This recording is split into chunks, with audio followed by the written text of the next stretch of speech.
अमृत के समान क्यों है? क्योंकि आप देखो मीरा जी ने अनेकों कष्ट सहे पर उनको आखिरी में श्री कृष्ण की प्राप्ति हो ही गई। यहाँ पर कबीरदास जी ने अनेकों कष्ट सहे, उसके बाद भी भगवान की प्राप्ति उनको हो गई, क्योंकि यहाँ पर भगवान ने भी इस चीज़ को कहा। पर आप और हम आज संसार की दशा देखें तो संसार तो बहुत खुश होता है, कोई श्री कृष्ण की भक्ति करे तो पूरा परिवार भी संग है, पूरा परिवार भी सपोर्ट कर रहा है, लोग भी सपोर्ट कर रहे हैं। तो यानी यहाँ पर भगवान की वाणी गलत नहीं हो सकती, आप और हम कहीं चूक कर रहे हैं, क्योंकि आप और हमारा जो भाव है, जो प्रेम भाव है, वो आप और हम कहीं पर भी अर्पित कर देते हैं और हमें ये लगता है कि शायद भक्ति का स्वरूप यही है। पर अगर आप मानिए कि अगर कोई डॉक्टर बना है तो जो पहले डॉक्टर बन चुका है उसने जितना प्रयास किया, उसने जितनी पढ़ाई की है, उसने जितनी मेहनत की है, तब वो डॉक्टर बना है। तो आप और हम देखें कि किसी ने कोई पढ़ाई नहीं की, किसी ने कोई मेहनत ही नहीं की, वो आज डॉक्टर बन गया है, तो कोई ना कोई गड़बड़ जरूर इसमें होगी। तो यहाँ पर आप और हम इस चीज़ का ध्यान रखें।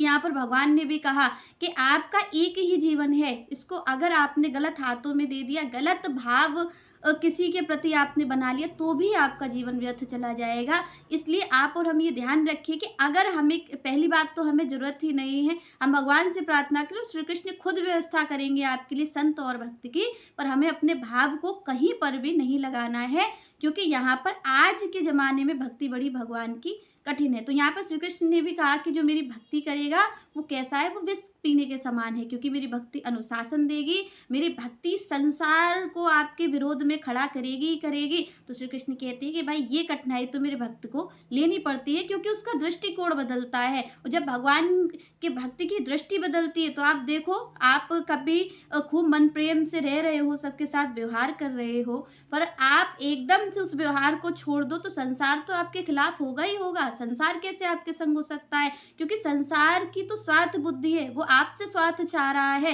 और आपने उसको त्याग दिया भगवान की भक्ति के लिए, तो वो संसार तो आपके खिलाफ होगा ही होगा। तो यहाँ पर श्री कृष्ण कहते हैं कि भाई इसीलिए मेरी भक्ति विष के समान है, क्योंकि मेरे भक्त में और कुछ नहीं बदलता है, केवल उसका दृष्टिकोण बदल जाता है। ना वो वेशभूषा धारण करता है, ना उसका वेश बदलता है, ना उसका देश बदलता है। श्री कृष्ण कहते हैं अगर कुछ बदलता है तो उसका केवल और केवल दृष्टिकोण बदल जाता हो। जैसे ही दृष्टिकोण बदलता है, आप कहते हैं ना कि जैसी दृष्टि वैसी सृष्टि, जैसे आपका और हमारा दृष्टिकोण है वैसा ही संसार है।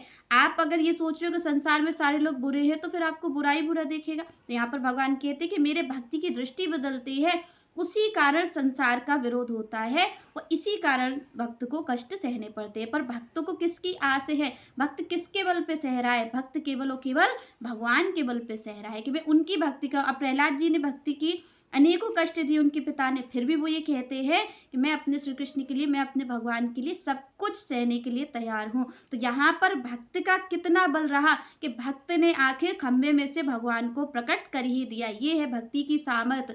भक्ति कभी भी श्री विग्रह तक नहीं रहती, भक्ति तो भगवान को प्रकट होने पर मजबूर कर देती है। ये भक्ति की सामर्थ होती है। चलिए नेक्स्ट चर्चा हम नेक्स्ट वीडियो में करेंगे।